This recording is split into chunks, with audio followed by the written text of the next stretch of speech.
waspada terhadap marah. An Abi Hurairah radhiyallahu anhu anna Rasulullah sallallahu alaihi wasallam qala laisa asyadidu bisur'ati innama asyadidu alladhi yamliku nafsahu 'indal ghadabi. Dari Abu Hurairah bahwa Rasulullah bersabda, bukanlah orang kuat itu dengan bergulat, akan tetapi yang kuat itu adalah yang dapat menguasai dirinya ketika marah. Hadis riwayat muttafaqun alaih. Allah Ta'ala berfirman, dan bagi orang-orang yang menjauhi dosa-dosa besar dan perbuatan-perbuatan keji, dan apabila mereka marah, mereka memberi maaf. Asy-Syura 37. Dalam ayat lain disebutkan, yaitu orang-orang yang menafkahkan hartanya, baik di waktu lapang maupun sempit, dan orang-orang yang menahan amarahnya dan memaafkan kesalahan orang. Allah menyukai orang-orang yang berbuat kebaikan. Ali Imran 134. Hadis di atas mengisyaratkan tentang keutamaan menahan marah dan mengendalikan diri ketika marah saat bertikai atau berdebat. Orang yang dapat menahan marah ketika ia mampu melampiaskannya akan mendapatkan pahala yang agung, sebagaimana disebutkan dalam sebuah hadis. Man qadama ghaidan wa huwa yastati'u ayyunaffadahu da'ahu Allahu yaumal qiyamah ala ru'usil khalaiqi hatta yukhayyirahu fi ayyil huri sya'a. Barang siapa menahan marah dalam keadaan mampu melampiaskannya, maka pada hari kiamat nanti Allah akan memanggilnya di hadapan para makhluk sehingga dipersilahkan memilih bidadari yang dikehendakinya. Ketahuilah bahwa mudah marah merupakan sifat orang-orang bodoh, sementara menjauhinya merupakan hiasan orang-orang yang berakal. Kemarahan adalah akar penyesalan.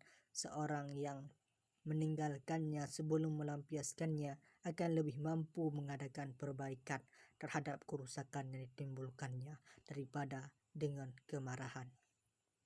Marah termasuk perangai tercela, maka seseorang hendaknya membiasakan diri menjauhinya, yaitu dengan memperhatikan hal-hal berikut. Yang pertama, bahwa marah selain karena Allah adalah berasal dari syaitan. Maka memohon perlindungan kepada Allah dari setan merupakan sebab hilangnya amarah. Sulaiman bin Surat berkata, dua orang laki-laki sering mencela di hadapan Nabi. Salah seorang di antara mereka, kedua matanya memerah dan gerahamnya menggerak. Rasulullah bersabda, Inni la'arifu kalimatan law qalaha la dhahaba anhu alladhi yajidu. A'udzu billahi minasyaitonir rajim. Sungguh aku mengetahui suatu kalimat yang apabila ia mengucapkannya tentu akan hilang kemarahan yang dirasakannya, yaitu mengucapkan yang artinya aku berlindung kepada Allah dari godaan syaitan yang terkutuk. Kedua, wudhu dapat memadamkan kemarahan sebagaimana disebutkan dalam sebuah hadis. Innal ghadaba minasyaitani wa innasyaitana khuliqa minan nar wa innama turfa'un naru bil ma' fa idza ghadiba ahadukum falyatawadda. Sesungguhnya kemarahan itu berasal dari setan, dan sesungguhnya setan itu diciptakan dari api. Sesungguhnya api itu bisa dipadamkan dengan air. Maka jika seseorang di antara kalian marah, hendaklah ia berwudu. Ketiga, hendaknya orang yang sedang marah merubah posisinya untuk meredakan kemarahannya. Disebutkan dalam sebuah hadis, wa idza ghadibta qa'iman faq'ud wa idza ghadibta qa'idan faqum au qala fastaji'. Jika engkau marah dalam keadaan berdiri, maka duduklah. Jika engkau marah dalam keadaan duduk, maka berdirilah. Atau beliau berkata, maka berbaringlah. Yang keempat, diam. Diam adalah obat mujarab untuk kemarahan. Disebutkan dalam sebuah hadis, idza ghadiba ahadukum falyaskut, dan jika seorang di antara kalian marah, maka hendaklah ia diam. Demikian tentang marah yang bukan karena Allah, karena marah yang demikian dilarang. Adapun marah yang dituntut dan terpuji adalah marah ketika apa-apa yang terhormat di sisi Allah dan dalam rangka membela agama Allah. Allah berfirman, dan barang siapa mengagungkan apa-apa yang terhormat di sisi Allah, maka itu adalah lebih baik baginya di sisi Tuhannya. Al-Hajj 30. Rasulullah tidak pernah mendendam untuk dirinya, tetapi apabila apa-apa yang terhormat di sisi Allah dirusak, maka tidak ada yang lepas dari kemarahannya. Dari kisah Al-Maqdumiyah yang mencuri, kita temukan bahwa Rasulullah sangat marah ketika orang yang dikasihi beliau meminta perlindungan beliau untuk wanita yang mencuri itu. Aisyah menceritakan, "Ana Quraisyan ahammahumus sya'nul mar'ah al-makhzumiyah allati sarakat. Faqalu may yukallimu Rasulillah sallallahu alaihi wasallam. Faqalu wa may yajtari'u alaihi illa Usamah bin Zaid hibbu Rasulillah sallallahu alaihi wasallam. Fakallama Rasulullah sallallahu alaihi wasallam atashfa'u fi haddi min hududillah. Thumma qama fakhataba faqala ayuhan nas innama ahlakal ladzina qablakum annahum kanu idza saraka syarifu tarakuh wa idza saraka fihim dha'ifu aqamu alaihi al-hadd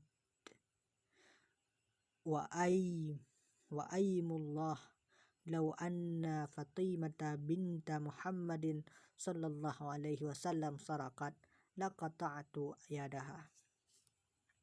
Sesungguhnya orang-orang Quraisy mengkhawatirkan nasib seorang wanita Makhzumiyah yang mencuri. Lalu mereka berkata, "Siapa yang mau berbicara kepada Rasulullah?" Mereka juga berkata, "Tidak ada yang bisa berbicara kepadanya kecuali Usamah yang dikasihi Rasulullah." Lalu Usamah berbicara kepada beliau. Rasulullah berkata, "Apakah engkau meminta perlindungan untuk hukuman Allah?" Kemudian beliau berdiri dan berkata, "Wahai orang-orang yang sesungguhnya orang-orang sebelum kalian telah binasa karena apabila ada seorang terpandang yang mencuri, maka mereka membiarkannya. Namun jika ada orang yang lemah yang mencuri, mereka memberlakukan hukuman padanya. Demi Allah, seandainya Fatimah binti Muhammad mencuri, niscaya aku potong tangannya." Ja'far bin Muhammad berkata, "Marah adalah kunci segala keburukan." Dikatakan kepada Ibnul Mubarak, "Himpunkan untuk kami akhlak yang baik dalam satu kalimat." Ia berkata, "Meninggalkan marah." Demikian juga penjelasan Imam Ahmad dan Ishaq bin Rawahah bahwa akhlak yang baik adalah dengan meninggalkan marah. Diriwayatkan bahwa seorang laki-laki menghadap Umar bin Abdul Aziz dan berbicara kepadanya dengan suatu perkataan yang membuatnya marah. Umar berkata, "Engkau ingin agar setan memperdayaiku, hendaklah engkau menjauhi sikap permusuhan seperti itu. Semoga Allah memaafkanmu."